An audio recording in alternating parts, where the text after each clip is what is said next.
Yo, what's going on YouTube? It's Rico, and today we're going to be talking about how we lost over $3,000 with one of our FBA products. All these people are talking about wanting to sell you a lifestyle. We're here to sell you a life. Selling on Amazon has absolutely changed our lives.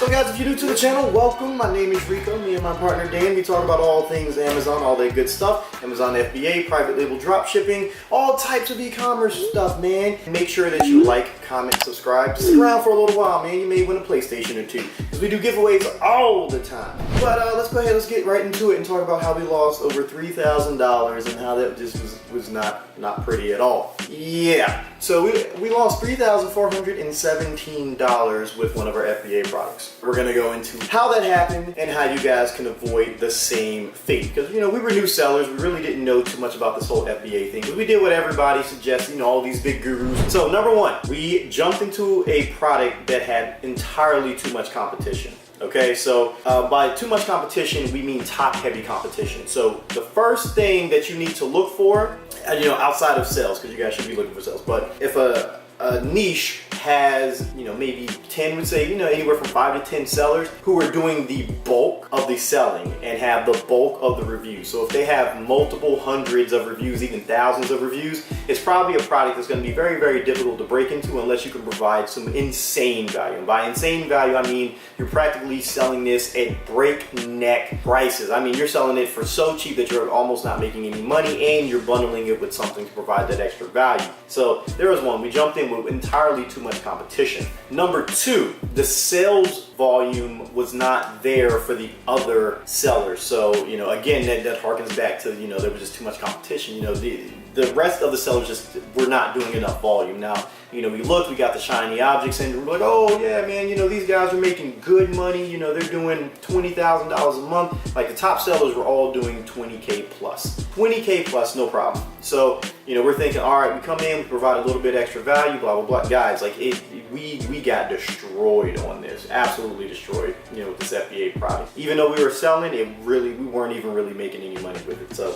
there's that. So, you know, the money wasn't right. The sales data just did not back up what we were talking about. So we had too much competition. The sales data just did not back it up. You know, also, you know, we just did not provide enough value. Okay, we did not provide enough value when we came into the game. This is a couple years ago. So this is, you know, we're new. We don't know what in the world we're doing. You know, so we just didn't provide enough value. We weren't bundling. You know, we weren't really giving our customers anything that they couldn't find from the other guys. You know, so we just thought coming in with a flashy package would do the trick, and it just didn't. You know, we got absolutely creamed, because you got to remember, it's an algorithm, guys. Amazon's in it to make money. They're not going to take customers from the top guys and then put them on your product, you know, just out of the blue, like, oh, this is a new seller, let's give them all the traffic and see what they can do. No, it doesn't work that way, guys. You know, and you doing giveaways is probably not going to change that. All right, we don't ever recommend giveaways unless in the extreme situations where you absolutely need them. So there was that.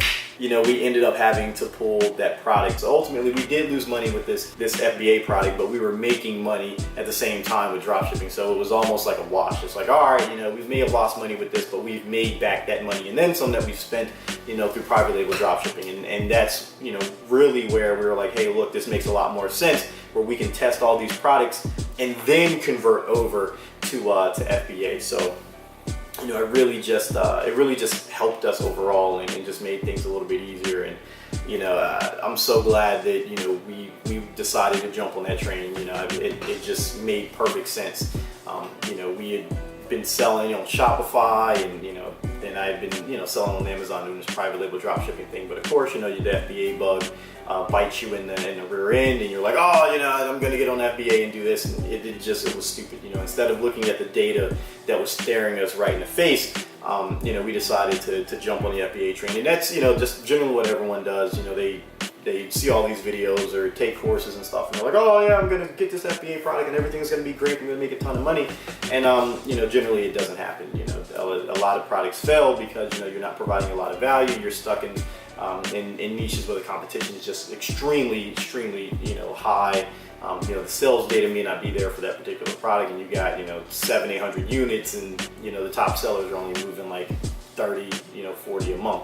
So, you know, there's that too. All right, guys, so that's what happened. That's how we lost over $3,000. You know, we keep it real with you guys, man. Like, all of our products, you know, they're not, you know, home runs. They're not, you know, slams. Like, some of our private label dropshipping products, we might sell 1 or 2 of each month. And that's just each month. It's not like, oh, we're selling 1 or 2 of these a day. We're selling maybe 1 or 2 of those particular items, you know, every month. And some we don't sell at all. Some, you know, just kind of sit there until, you know, like a season hits where it's like a new trend or something, and then people start buying. But outside of that, they just kind of sit there. But it doesn't matter because we have so many other products, you know, doing so much of our volume that it's like, all right, well, this listing is kind of sitting there, but who cares, because all these other listings are making us so much money. And that's what you need to get to, guys. That's what I want you guys to understand, that, you know, you may not have home run products all the time, but if you have 15, 20, 30 products that are moving and you got like 5 or 10 that don't, who cares? These other, you know, 15, 20, 30 are moving. Don't look at it as like, oh my God, I'm losing money with this drop shipping item right here. You know, you're not really losing any money. You know, you're not making any money off it, but you're not losing any money as you would with an FBA product that you know, put $3,000-$4,000 into, and then it's just kind of sitting there not moving whatsoever. So that's it, guys. You know, that's how we lost, you know, $3,000. Make sure you guys check out the links below. Get into the free Facebook group, guys. We drop all types of knowledge. So with that being said, you already know, be safe, be smart. Make sure you guys aren't getting in trouble and ruining your chances to make a lot of money before you even make that money. All right, so peace.